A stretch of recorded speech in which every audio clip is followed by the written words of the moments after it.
Hello, everyone. My name is Father Ryan Healy, and I'm here to talk to you today about who is Jesus Christ.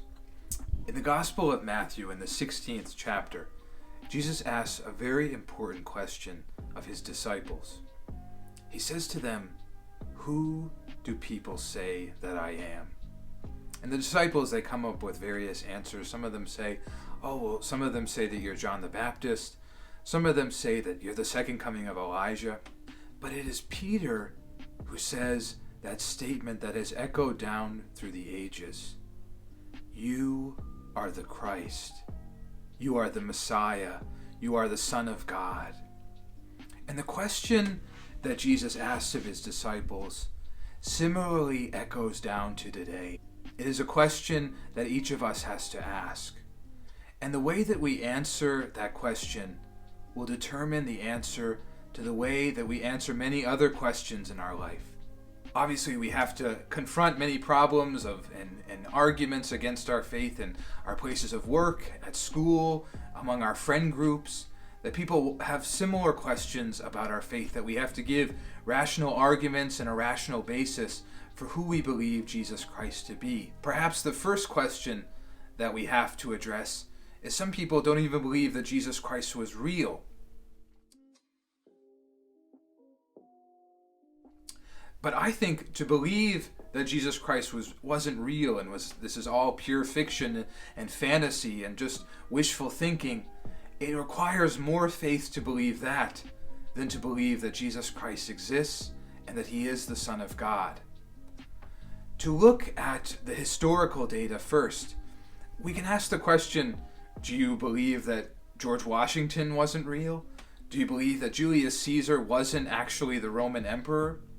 No, because we have an unbroken and uniform train of tradition that teaches us that it is so, and that we have the resources of thousands of documents to draw upon and to see that indeed these were real people who lived real lives.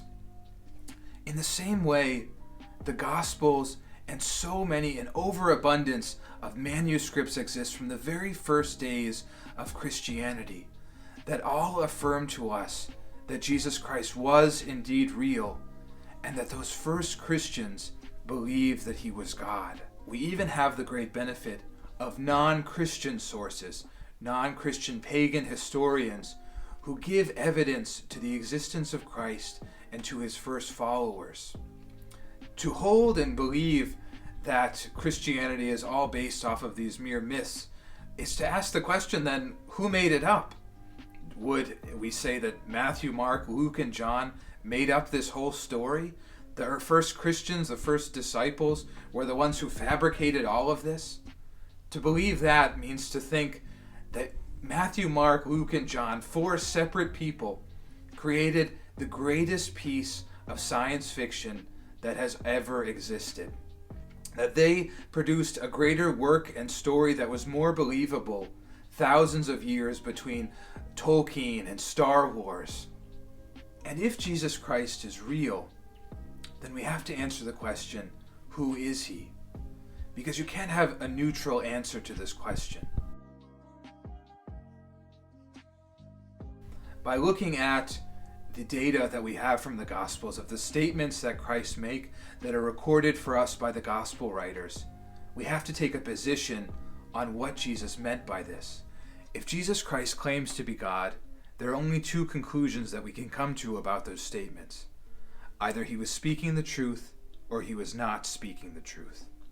And if he was not speaking the truth, it was either for one of two reasons.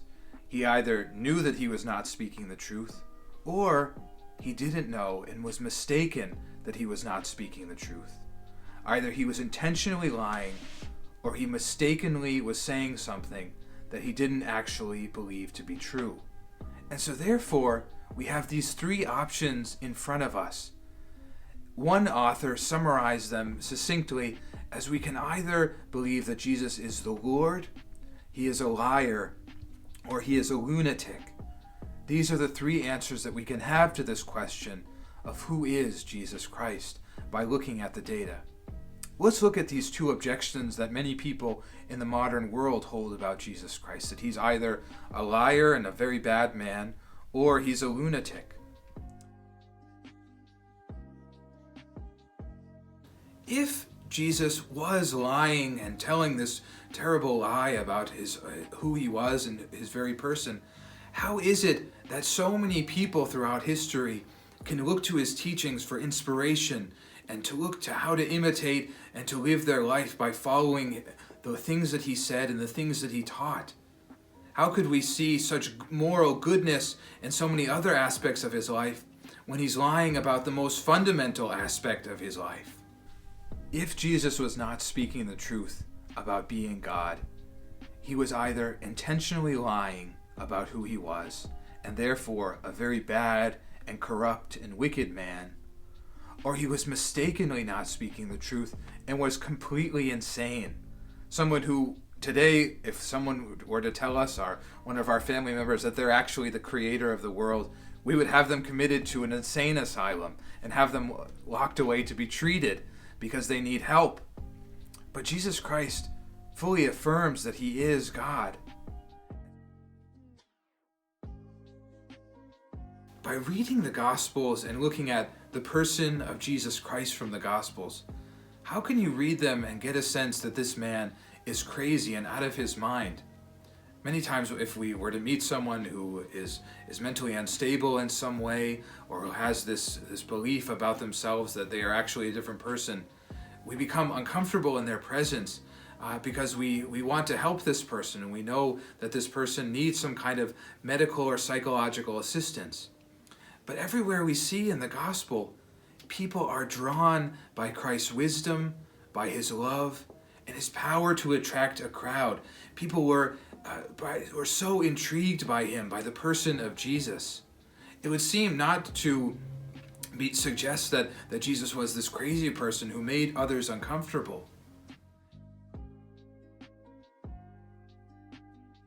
If we cannot hold the positions that Jesus Christ is a liar or a lunatic, we must conclude that Jesus Christ is indeed the Lord, that he indeed was speaking the truth about his identity, and that he displayed this truth by the miracles that he worked and by the beautiful teachings that he gave to us, that he indeed was God who has come among us.